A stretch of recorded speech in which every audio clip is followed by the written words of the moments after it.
This is Dialogue, a weekly conversation where creativity meets technology.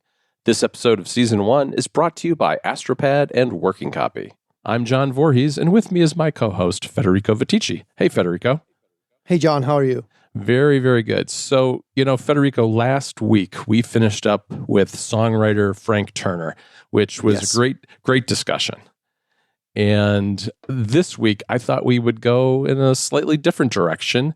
And we've invited with us today to talk about screenwriting, John August. And John has been the screenwriter on a bunch of different movies, Big Fish and Aladdin, and so many others. Plus, he's done an incredible amount of other things related to technology, apps and fonts and all sorts of different things. Welcome to the show, John. It's a pleasure to be here.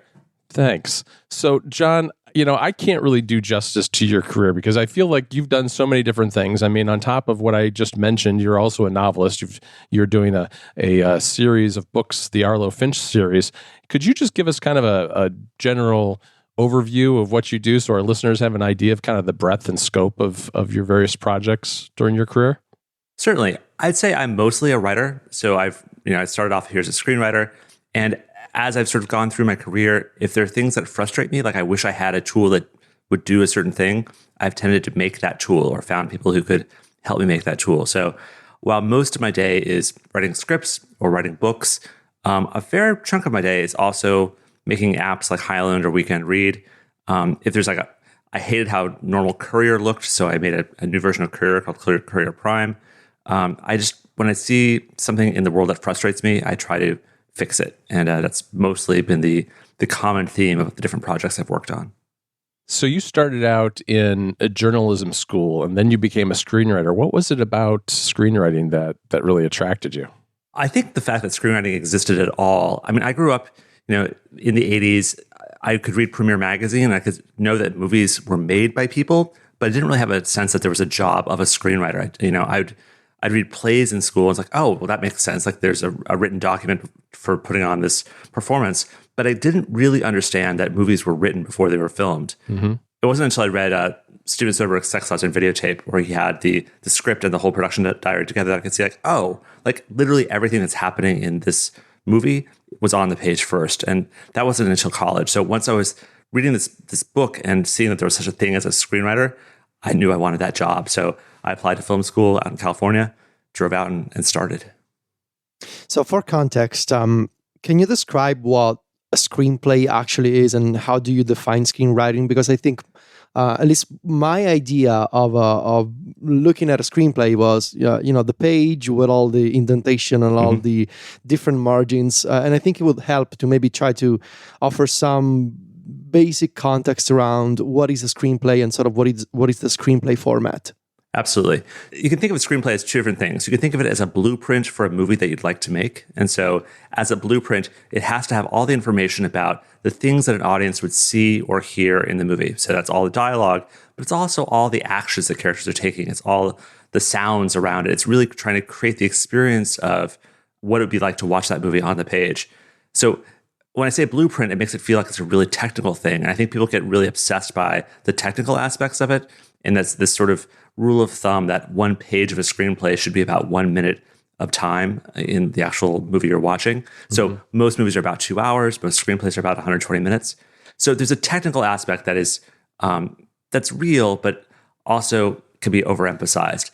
There's also a literary aspect, which is like it has to be able to convey the feeling of watching that movie just with words on the page. And so, as you'd want it to have like sort of perfect gears and all work amazingly, but it's the thing I get paid for is making it feel right and making it feel like, oh, those are real characters I'm watching and they're making real choices, that they are live on the page. So it's a very, technical formatted way of creating the experience of watching a movie. So most screenplays now are PDFs that are sent around, but as I started this job, they were physical documents that were schlepped in by couriers with each new draft. When you're writing a screenplay, it's not just that you're writing the dialogue, but you also need to imagine everything around it, including sounds and maybe the scene. And to what extent do you try to imagine the finished product, I guess, of a scene? Yeah, really, my job as a screenwriter is scene by scene, really envisioning what the whole scene's like just playing it on the screen in my head, and then describing it in like the most economical terms that will create the same scene in your head. And so scenes typically begin with int or x, so interior, exterior, the name of the location, whether it's day or night. That's just it's called a slug line or scene header. It's just describing in very basic terms, where are we? Then there's scene description, which is talking about, this is the important stuff you're seeing on screen, independent of the people who are actually talking. So you're describing what the place is like, what the feel is like, the sounds you hear. When people start talking, just like in a play, their name comes above their dialogue. There's a form called a parenthetical, which can break up their dialogue to give a sense of small actions or the nuance of a line. So we really are trying to, again, create the feeling of watching this movie, even though it's just on the page. That's why sometimes you'll see in screenplays, we hear or we see. It's the sense of you are there with us as we are experiencing this thing. Screenplays are written entirely in the present tense, as if you were just moment by moment experiencing this thing. Right. That's interesting. I mean, you really, it strikes me as a very different form of writing, both in terms of there are a lot of conventions in the format, but also it's just in the substance as well. I mean, how does it differ, I guess, from some of the other writing you've done in the past? I think the transition from news writing wasn't actually as hard as you'd think, because they're both very structured forms of writing. In classic news writing, it's a pyramid structure where the broader details are at the top, and then you should be able to cut off a story kind of at any point. That it gets narrower and narrower as you go down through it. Right. In screenwriting, it's very structured. There's a sense that this is the boundaries of a scene. These are only the things that you can see and hear can be described in a screenplay, as opposed to a novel. So like when I write my Arlo Finch books, there I can go inside the character's head and tell you what he's thinking, why he's making the choices he's making. I can, within the course of a paragraph, jump back 30 years to fill in a detail about something that I can just sort of whisper into the reader's ear. The screenplay doesn't have that ability. A screenplay really is just a sort of a presentational document about, this is what you're going to experience. So I was watching a video interview that you did a while back, and one line stood out to me. You described screenwriting as disciplined daydreaming. Mm-hmm. How do you exercise this discipline? Like, I'm curious about the process of doing this over and over and trying to imagine things that don't exist effectively, and trying to make that an exercise. The sitting around imagining stuff is really easy for me. Like it's my sort of default state. It's something I'll always be thinking of, different stuff, ways to do things. The discipline part comes in actually going from that imagination to now I need to put some words on the page that describe this thing or actually sort of accomplish this scene. And for me, what I found over the years to be most helpful is to really think of my work in sprints, like 1 hour of really focused writing where I don't do anything else and I just focus on getting the scene written. And so I'll sit down, turn off everything else, start writing for an hour. When the timer goes off, then I'll stand up and let myself be free to do other things. But without that kind of really intense focus, stuff just doesn't get done.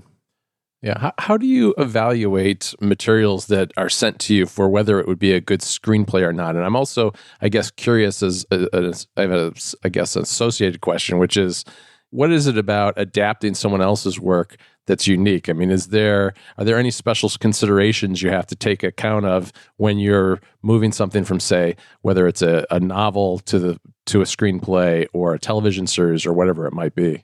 I think the fundamental question you're asking when it comes time to adapting any work into a movie is like, does it really want to be told in 2 hours? Does it want to be told in 2 hours from a character's kind of single experience of doing a thing? So if a man goes on a journey once, that's a movie. If a man goes on the same journey again and again and again, that's a TV show. And so let's say somebody sends me a book. Let's say somebody sends me Big Fish. I'm reading through the manuscript of Big Fish, and I'm saying like, okay, this is a one-time event, essentially. Like it's a son trying to find out who his father really was. That feels like a movie. Then I need to figure out, okay, given that, how do I take all these really tiny little stories in the book and bring them together in a way that really feels like one movie, that feels like one thread through it. So I'm looking for what are the unifying themes, the unifying moments that can really help tell the story. So that's a that was a difficult adaptation, but that's a pretty common thing you're facing with a book. When it's a different property, when it's a Charlie's Angels that's coming my direction, I need to look at, well, what is the fundamental root idea of Charlie's Angels that would translate into a 2 hours of big screen entertainment? Like, how do you take what works as a series and bring it to the big screen? So in many cases, that's looking at like, what are the fundamental stakes? Like, what is the existential question of Charlie's Angels? Like, their relationship with this father figure who they've never met, who they work for blindly. Like, how is that a movie idea? Like, how is that an idea that would only make sense in the feature film version that you wouldn't look at in a given episode of the series? So you're really looking at like, how does the story want to be told in 2 hours continuously on a big screen? This episode of Dialogue is brought to you by Astropad Studio. Astropad Studio turns your iPad into a completely customizable graphics tablet. With Astropad, you can combine the power of the Apple Pencil with your favorite Mac apps right on your iPad. The makers behind Astropad understand that no two artists work alike. That's why they've packed Astropad with opportunities to customize every aspect of your workflow, with features like programmable gestures, custom pressure curves, and unlimited per-app shortcuts. They literally designed Astropad from the ground up for professional artists. Astropad also guarantees low latency performance over Wi-Fi or a USB cable, so you can set up your workspace on the go. It's a high-performance tool for the most demanding creative work, and today, Astropad is used by major animation studios and product design firms across the globe. So, if you're ready to take your creative workflow to the next level, you can start your free 30-day trial of Astropad Studio today. Just visit astropad.com to get started. Again, that URL is astropad.com to get started with a 30-day free trial of Astropad Studio. Our thanks to Astropad for their support of Dialogue. I want to shift gears a little bit, John, and ask you a little bit about your writing process, because I've watched some of the same video interviews that Federico did, and read a few articles where you've done interviews, and I wanted to get a sense for how you get started when you're writing. When you've got you've got a new project, Big Fish comes in or whatever it is, where do you start? I'm not a big outliner. Many screenwriters are really meticulous outliners, so they'll figure out sort of every beat, every scene before they start writing. And the argument for doing that is, you've got to have a plan for how you're going to, go on this road trip. Basically, if you're going to get from LA to New York, you have to figure out like, okay, what cities am I going to hit along the way? Mm-hmm. And so some projects I will do that, or especially if I'm worried that I'm going to be able to make it there, or that I have to collaborate with other folks about how it's going to happen. But more often I'm instinctive, and I just have a general sense of where I want, sort of the locations I feel like I want to be seeing, the moments I want to be seeing, and I'm not quite sure what order they're going to fall in, but I know I'm going to get there eventually. So sometimes there is a document ahead of time where I'm just writing up sort of bullet points of how I'm getting through it. Other times it really is just in my head, I know this is where it starts, this is where it ends, these are important points along the way, but I'm not sure how I'm going to get there. I tend to write out of sequence. And so whether I have a detailed outline or I just have a sense of where I'm going, I'll write the scene that makes sense for me to write that day. And so sometimes it's the next scene in order, but often I'll jump ahead to a moment that's 30 pages down the road because that's what appeals to me in that day to write. And I'll trust myself that I'll be able to make it all fit back together in the end, that the puzzle pieces will come back together, because generally in my experience, they do. Yeah, to do that, though, I assume you have to know what the scenes are going to be so that you can do them out of order. I mean, do you spend much time just kind of thinking through what those scenes are going to be, even if you're not, meticulously outlining what the details of each one is going to be? Well, I'll say that, before I put pen to paper or, hands at the keyboard, I will loop in my brain sort of what's happening in that scene, and I'll get a very good sense of what could have happened just before that lets the scene start happening, and what would happen next. You try to approach a scene, hopefully with some energy coming into it, but also, some energy spilling out of it so that the next scene won't have to start from scratch. Most good scenes, they end a little bit early. They end with a little bit of forward momentum. So we come out of the scene sort of tipped forward into the next bit of action, or, with a question that's going to be answered by the next scene, so that we as an audience are always leaning into the next thing that's going to happen. So one of the other things that I saw in one of the videos was your process of exploring ideas on a whiteboard. Mm-hmm. And that got me really curious because I've always wanted to have one, but unfortunately our apartment here in Rome is very small. We don't have the room for that kind of whiteboard. And so what I've found myself doing over the years is I do, of course, very different kind of writing. It's more, we write about apps and software, but still, when I'm working on a long form piece, I still try to sort of visualize the key concepts of the story on a map. So I use a mind map on my iPad Pro or on the Mac Mini. But I always struggled to sort of balance how I work with the mind map versus what I would like to get out of the map, in the sense that most of the time I find myself just lining out visually the ideas that I already have. Mm-hmm. Whereas I know that a lot of people, including maybe you with the whiteboard, you discover new ideas and you make new connections when you're looking at the map. So it's not that you're just giving a different structure to something that you already know, but you're discovering something new as you explore the concepts and the ideas and the characters on the board. And so I kind of wanted to ask you what the process is like for you. You know, I've seen articles where you talk through the mind mapping stuff and sort of iPad things you do and bubbles and connecting. And I always want that to work for me, and it never works for me. I always feel like, oh, it's so pretty and it looks so nice, and it never actually does the thing for me. And I'm going to confess that the video you're talking about with me at the whiteboard was shot for the Academy, and they needed some visuals. And so it's a bit of a cheat. And so I don't always go to that whiteboard. I do have a big whiteboard in my office, and it is useful at times, but it was a bit of a cheat for this. I will say that in television, that whiteboard becomes incredibly important because it's a group of people working together to figure out a story, and so they need a thing to look at, a thing to focus on.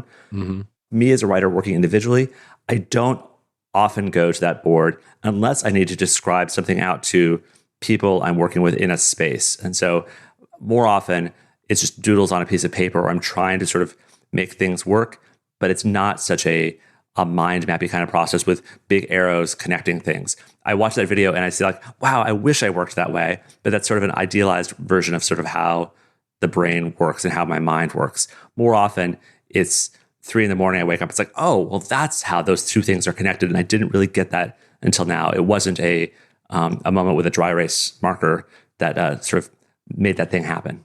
You mentioned how television writing is different. How could you expand on that a little bit and explain how the different pieces fit together with dealing with other people?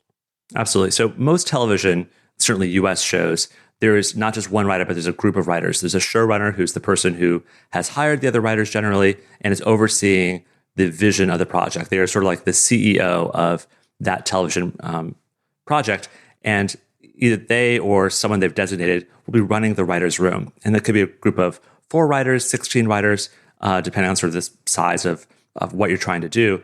And they are all working together on figuring out the season and individual episodes and the beats within individual episodes. So sometimes it goes down to they're literally listing out the scenes on a big whiteboard, like this is what's going to happen, this is the reversal, this is the change, this is what's going to happen in this episode. Ultimately, there's a person who's responsible for transcribing what's up on that whiteboard. Literally, they're just pulling out their iPhone and taking photos of it, then typing it all up. And one writer will generally go off and write up the episode that's really based on what's been figured out on the board. So there could be a step in between where there's an outline, but there's some, as a group, you're all looking at a thing, and that's what you're focused on. A friend of mine, Ryan Knighton, is a very talented writer, mostly a feature writer, but he, this last year, worked on his first TV show. And Ryan's blind, and so he had the challenge of trying to keep up with everything that was happening on the whiteboard, even though he couldn't see it. So it was the first time I realized how important that visual was for everyone else in that room to be able to see, like, okay, these are the beats we're talking about. This episode of Dialogue is brought to you by Working Copy. Working Copy is an amazing Git client for iOS. The app puts Git repositories on your iOS devices so you can take them with you wherever you go. Not only do you get a full-fledged Git app, but with a document picker, you can access your repos from other apps too. For example, we use Working Copy at Mac Stories to collaboratively edit Markdown files. I can edit files in my repo or someone else's and use either Working Copy or another text editor that supports document pickers to edit them in place without exporting or duplicating the files. It's really great. Everything you would expect is here. Cloning from GitHub and other hosting providers or from your own Git server, editing with syntax highlighting for more than 50 languages, committing and pushing. But here's the thing. Working Copy is not some stripped down implementation of Git. It's got tons of advanced features too, like merging, rebasing. You can open pull requests on GitHub and GitLab too. On top of that, you can preview Markdown, HTML, and Jupyter Notebook files with external screen support and full text search inside repos. You can inspect differences made in text files and images, and access files and commit right from the Files app. There's even Git LFS support for working with huge images, audio, or video files. Working Copy is free to download and try, so you can see if you like it. And if you do, there's an in-app purchase to unlock its advanced features. Go to workingcopy.app to learn more and download the app today. Again, that's workingcopy.app to learn more about this remarkable Git client for iOS that works and integrates exceptionally well with other apps. Our thanks to Working Copy for their support of Dialogue. I want to ask you about a quote I saw in an interview with you from, I think, a couple of years ago, where you said you really don't like writing. And I think I understand where you're coming from with that, because I know, like for myself, especially when I'm working on a story that's particularly long and involved and complex, or one that's very personal, where it's just very difficult to figure out exactly how I want to express myself, that process is incredibly painful and exhausting. But if I don't write for a while, I also get the itch to write. And I think it's more the itch to get the ideas out than it is the itch to actually sit down in front of a computer and actually type out all the words. I mean, where are you kind of coming from with that? I think in popular culture, we romanticize writing in sort of two diametrically opposed ways. One is that like writing is this joyous expression of everything that's inside your heart, and it's great and it's wonderful. And then we also have that idea of it's, you know, the tortured writer alone at the typewriter who pulls the paper out and crumples it up and can't sort of get two words to fit together. And the reality is somewhere generally in between. It's like there are moments where it actually is pretty easy to write, where you're kind of in a good flow and you can get through it. And there's moments where it really is just torture. And it's like you just can't, you know, get the things to work the way you want. The puzzle pieces don't fit together.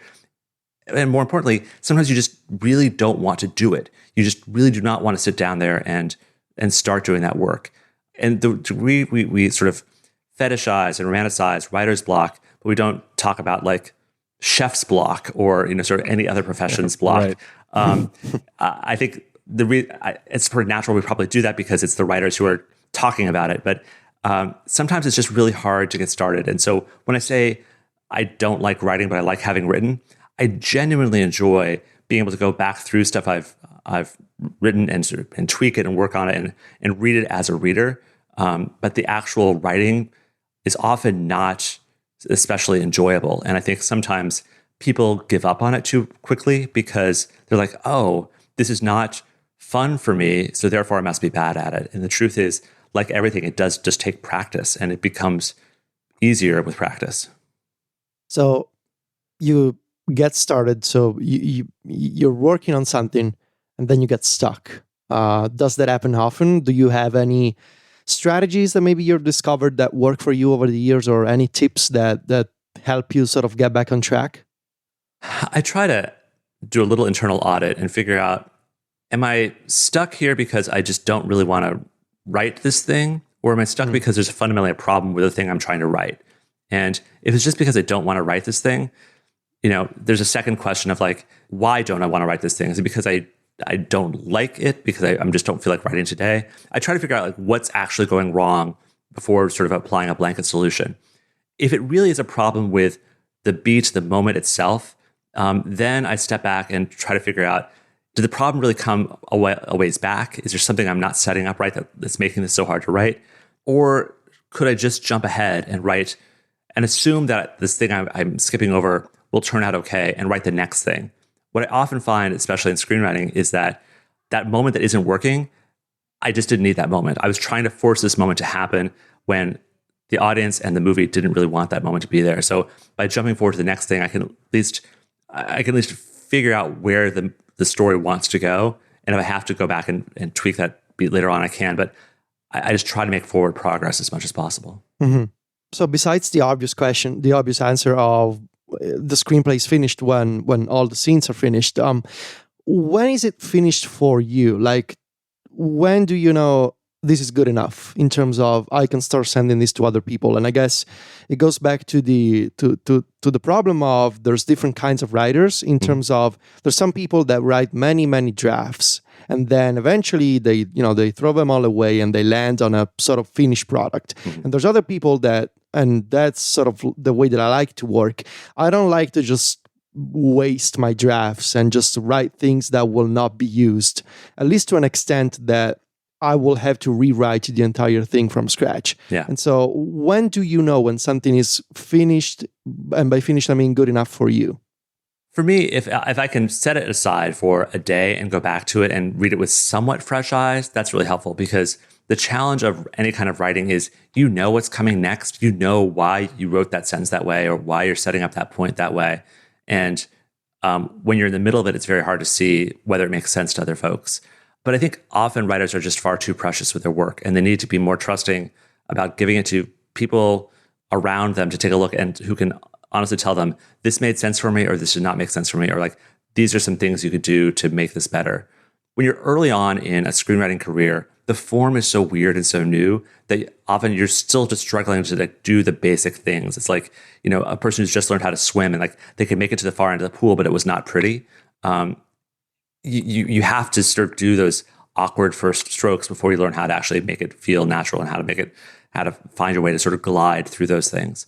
But showing it to other folks is important. And once you do get better at it, and sort of when I'm turning in a script, it tends to be not my first draft, but sort of my draft and a half. And that like I got through the script and then I got one pass through that sort of smoothed out the weirdest bumps and inconsistencies between it. But then I do, I give it to people who are smart about the process and the final product. I always remind myself, it looks like I'm writing a script, but I'm really writing a movie. And so I have to be thinking, this is not the final document. This is the plan for a movie. And everyone else is going to be reading it as a plan for a movie. So I always think about it in terms of the movie. Yeah, I find that process really important too, especially, we have a fairly small team at Mac Stories, but we are always reading each other's stuff, and it's always good to have a fresh perspective. And I also find that putting things down, as you mentioned, makes a very big difference, because you get so close to something you've written at some point where you just don't see the flaws anymore. Mm-hmm. And at some point you get kind of sick of it too. And putting it down and hopefully coming back as maybe like the way a reader would makes an awfully big difference, I think. Yeah, even if you can just do overnight. So like, you're working on something until pretty late, set it down, go to bed. When you come back to it in the morning, you'll see real clear solutions for some of the things that were so troubling to you. Some of it was exhaustion, but some of it just you needed to step aside, come back with some fresh eyes, and really look at it as a reader, not as the writer. Right. I wanted to ask you about your editing process. Is what's it like editing a screenplay? Like, how many people are involved, and to what extent? Is it just you at the front end, or other people get involved down the road? How does that all work? So generally, for a screenwriter, I've turned in a draft. I get notes back. I get notes back from the producer, from the studio, from a director, from other key people involved. Ideally, it's one set of notes, like we're in one meeting and we're all together talking through it, or there's one document of notes that comes back at me. Then it's a conversation about how I actually intend to sort of implement these notes or these ideas. If there's some, if it's not clear sort of what the intention is.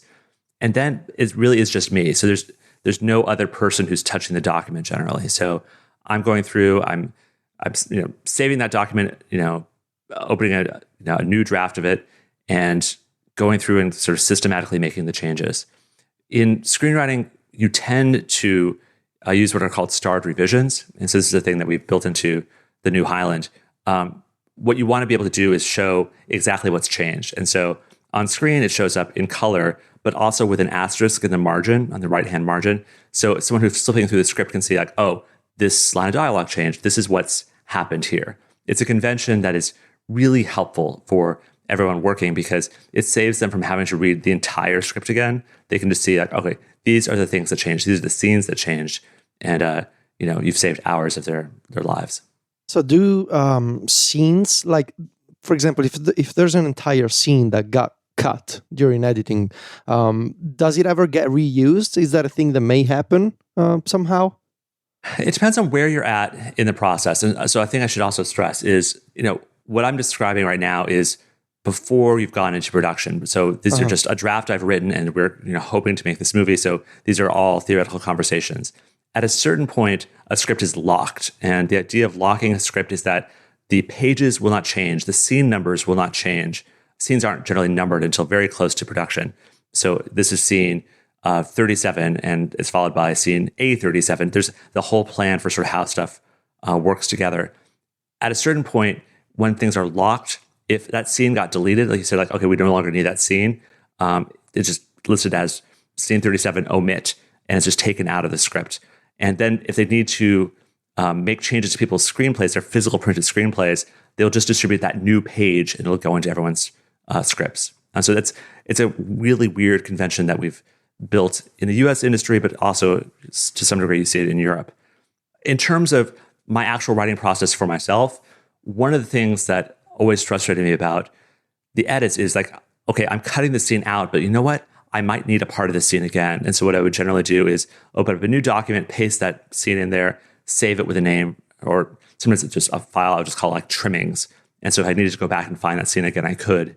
With Highlander 2, I built in this thing in the sidebar called the bin. And so I can just like take some text and drag it over to the edge and it stays with the document. It's just no longer in the flow of the document. So I can look through the stuff that's in the bin. If there's stuff I need to get back to later on, it's always right there.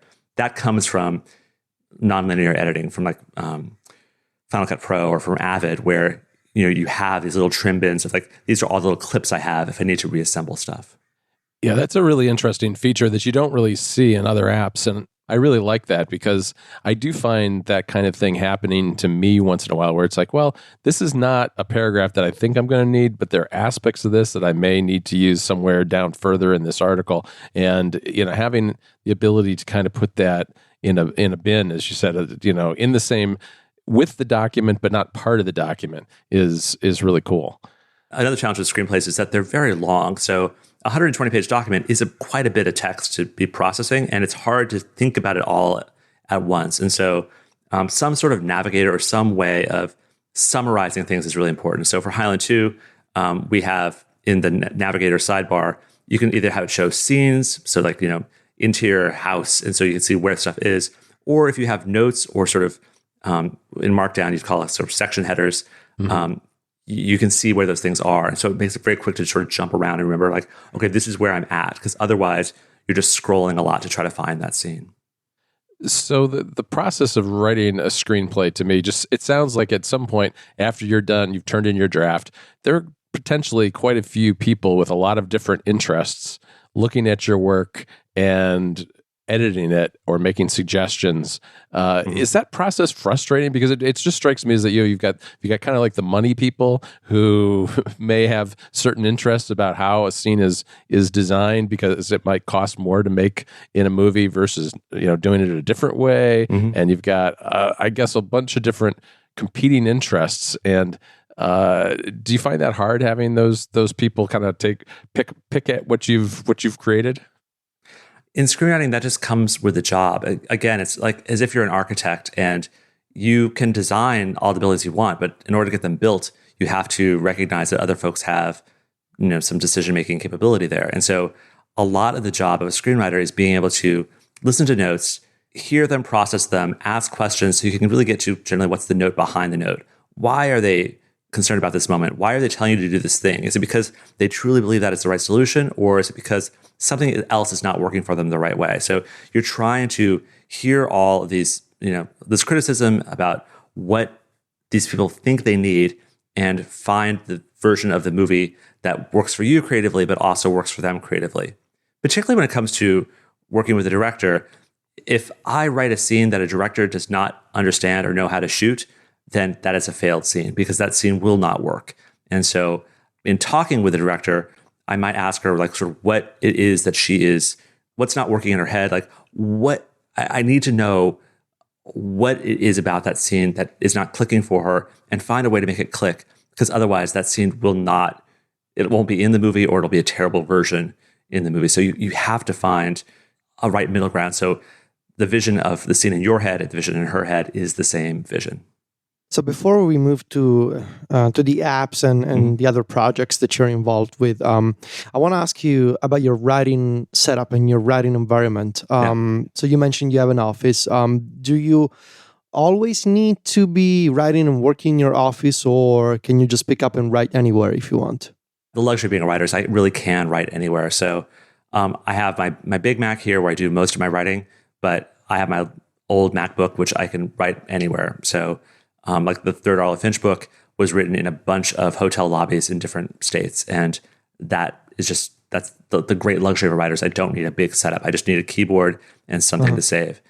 So I'm trying to be really good about not having too many demands about everything has to be a certain way or else I can't write. Like the sunlight doesn't have to be coming in through the window at this angle and I don't need a special pencil. Right. I just need, about an hour of time and enough quiet so that I'm not going to get interrupted and I can get some work done. What about the keyboard that you use in your office, though? So I have a very weird special keyboard. So I'm talking to you right now from my office. I'm upstairs over in my garage.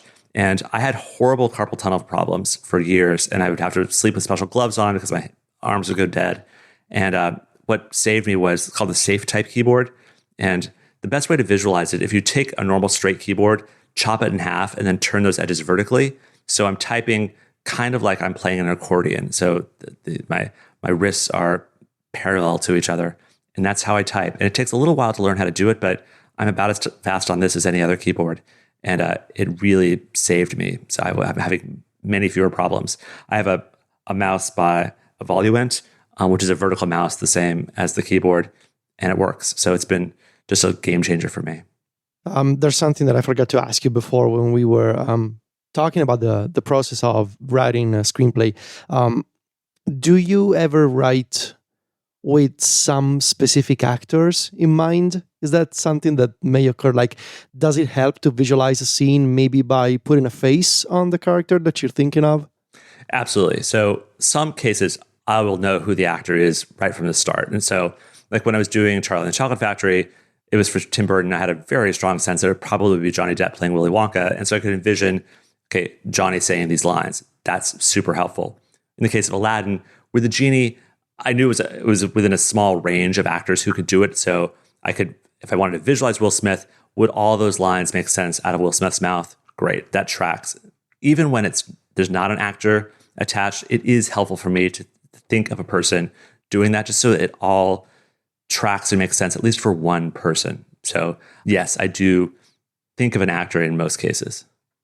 John, one of the things that we've asked a lot of our guests on this season of Dialogue is their views on the roles of things like luck and hard work and talent and privilege and things like that in their career. Do you have any thoughts on kind of what that mix has been for you?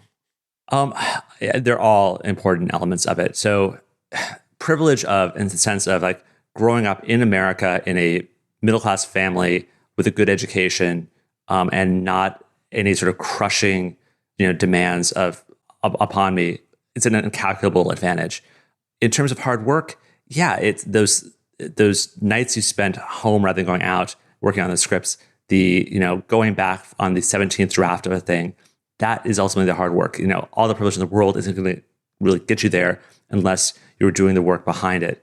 Luck, absolutely. So there's an aspect of those conversations you had that ended up being meaningful, that the chances you took that paid off, those are great too. So it's a lot. I do think there is some aspect of talent to writing, and it's hard to quantify how much that is, but the same way that there are certain people who are really good at playing basketball, there are people for whom sticking words together in a useful way comes much more naturally. And so I think that's also a factor in there. It's just hard to sort of suss out what percentage of someone's success is truly their talent versus everything else that got them up to that place. Sure. I really want to dig into the apps right away, but I can't leave where we are without first asking you about the Arlo Finch series of books, because they're the kind of books that I really enjoyed when I was young, and my kids would have really liked when they were younger. They're kind of college age now, but I was wondering, what kind of creative outlet does writing a novel satisfy that maybe is a little different from your screenwriting? Yeah, with Arlo Finch, I really wanted to write the books that I wish I could have read when I was 12, 13, 14. They're books set in the mountains of Colorado where I grew up. They follow a boy who moves there and joins this group called the Rangers, which is sort of like a magical scout troop. They're grounded, but there's fantasy elements to it. I really enjoyed writing them. And the fundamental thing that stopped me from writing them for a while is I kept thinking, well, shouldn't they be a movie? Because I write movies, so shouldn't they be movies? And once I actually got over my bias towards movies and really thought of them as books, it became much more natural, because in a book, I can describe everything, and I actually sort of have final control over everything and every part of it. I can get you inside the character's head and really let you know why they're doing what they're doing. I can fill in that backstory. So writing books ended up being much harder than I expected. It's so many more words in a screenplay. So the actual physical exhaustion of it is a lot more. But the process has been great. And it's nice to have something on the shelf that is exactly the way I wanted it to be, versus a movie, which I might love, but is ultimately going to be filtered through a lot of other people's vision of what that story should be. So, the Arlo Finch books at least are exactly what I wanted them to be. When you started writing the first one, did you have a sense at the outset as what the story arc would be for the entire series, or did you just kind of write them one at a time? When I started writing them, I wrote the first chapter during a stormy night in Texas, and I really had no idea where it was going. I had no idea who the characters were until they showed up on the page. But by the time I sold the publishing rights to that first book, I did know that it was going to be 3 books. I had a good sense of the overall arc of where the 3 stories were going, that I really wanted a true trilogy where there was stuff set up in book 1 that is going to be fully answered in book 3, and that once you've finished book 3, you're like, okay, this whole saga is done. I get it. While I would love to see more Arlo Finch, if these are the only 3 books I ever get, I'll be satisfied. So I did have to do some of that planning in advance, which is very different from movies where you can't really be thinking about the sequel while you're making the first movie, because that's ludicrous. Right. You never know whether there will be one. Yep. That, I guess that's one way the process differs from screenwriting. But are there any other things that you'd call out that were particularly different about writing a novel? I did a separate podcast series called Launch, where I just talk about the process of writing the book from literally the first word I wrote to the book coming out in the world. And so I track all of that. And I think what was probably most different from screenwriting for me was that what we talked about before with the editing process is that usually as a screenwriter, I'm the only person touching the document.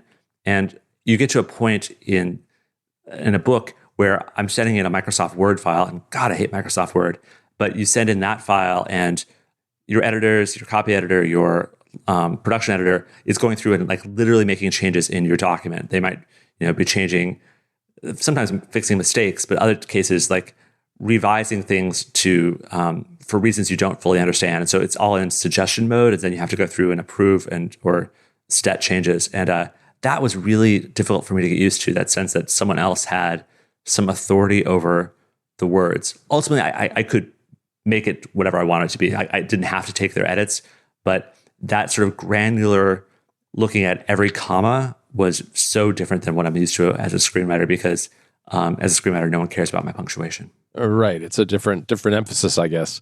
It's interesting to me that in the book world that Microsoft Word has such a stranglehold, because, and that's true, I think, in a lot of different industries. There's certain tools that have been a standard for a long time, and they still are. But, we of course write in Markdown at Mac Stories, but, when I deal with people, I have colleagues who, working at magazines and things like that, or newspapers, and Word is very much still a thing in all those different places. I mean, was this kind of the only, did you start in your app in Highland and then move to Microsoft Word or use something else?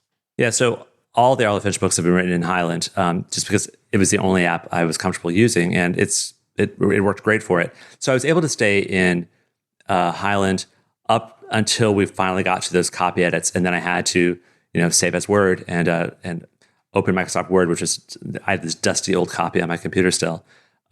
It's just a beast of a program, and it's not really well suited for what it is, but it's what people have and what people are used to, so they go back to it. The same thing happens in screenwriting with Final Draft. It's like it's the devil, but it is the devil, and there are better solutions. Even my daughter, I have a 12-year-old daughter, and all the stuff that she does for her school projects are in Google Docs, and the Google Docs suggestion mode is much better than the Microsoft Word version, and yet everyone still uses Word. All right, Federico, I think that's enough for today. We'll pick up again with John August next week. I want to thank our two sponsors once again, Astropad and Working Copy, for this episode. And you can find John August. He's over at johnaugust.com. He's also John August on Twitter and Instagram. And of course, you can find me and Federico over at macstories.net. And he and I are on Twitter and Instagram too. Federico is at Viticci, that's Viticci, and I'm at John Voorhees, JOHNVOORHWS. Talk to you next week, Federico. Ciao, John.